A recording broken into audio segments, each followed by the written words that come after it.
जाति कौन सी जाति? 85% संख्या इनकी है। जो जाति की बात कर रहे हैं 85% संख्या तुम्हारी।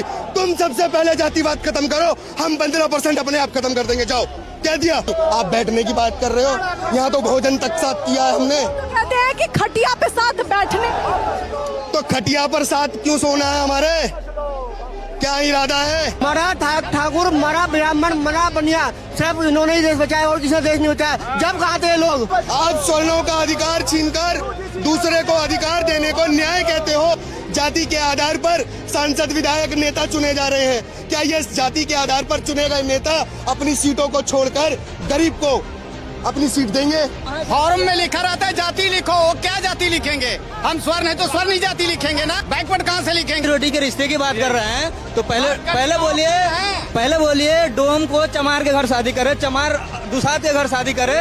उन लोगों में अपना में खुद है, चमार नहीं जाता है दुसाद के घर, डोम के घर है, वो तो खुद जातिवादी है। जाति आधार पर प्रमोशन, जाति आधार पर एडमिशन, जाति आधार पर मंत्रालय, जाति आधार पर टिकट, जाति आधार पर संगठन, अगर ये सारी चीजें सरकार बंद कर दे, जब जाति हटाने की बात करे। कि इस वक्त जंतर मंतर पे जो भीड़ है वो आपको नजर आएगी, और ये केवल जंतर मंतर के अंदर की नहीं है, ये जंतर मंतर के बाहर की भी है। क्या कहेंगे भाई साहब? अभी देखिए इतनी भीड़ आई है, लेकिन सवाल ये कि अचानक से आरक्षण पर बात क्यों?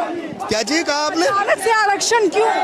अचानक से आरक्षण नहीं है, ये जो आरक्षण की आवाज उठाई जा रही है ये पुरानी लड़ाई है सवर्णों की। क्योंकि अगर आरक्षण देना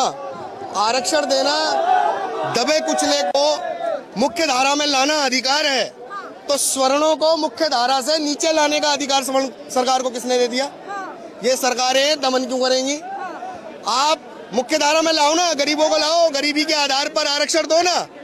ये जाति को चिन्हित कर करके आरक्षण दे रहे हो और जाति को देख देख कर सवर्णों का सर्वनाश कर रहे हो। ये दिख नहीं रहा है क्या देश के अंदर? तो कहते हैं कि भैया हमें तो 3000 साल पानी नहीं मिला, उसका हमें आरक्षण मिल रहा है। अभी योगी जी की हर घर नल योजना चल रही है, क्या पानी नहीं मिल रहा है क्या इन्हें? पहले तो अंग्रेजों का शासन था भारत में, उससे पहले मुगलों का था, उससे पहले ये प्यासे मर रहे थे। आज इसकी बात कर रहे हैं। मुगलों का अत्याचार इन्होंने देखा नहीं क्या? अंग्रेजों के समय का कुठाराघात नहीं देखा इन्होंने? 80 साल हो गए हैं भारत को आजाद हुए, हर घर जल की योजना पहुंचाने वाली सरकारें क्यों नहीं बता रही है कौन प्यासा है आज? ये प्यासे का नैरेटिव बंद करो और यहाँ पर आकर सवर्णों के साथ दोहम दर्जे का व्यवहार बंद करो। कह रहे हैं कि सवर्णों को तो सब कुछ मिला, दलितों से सब कुछ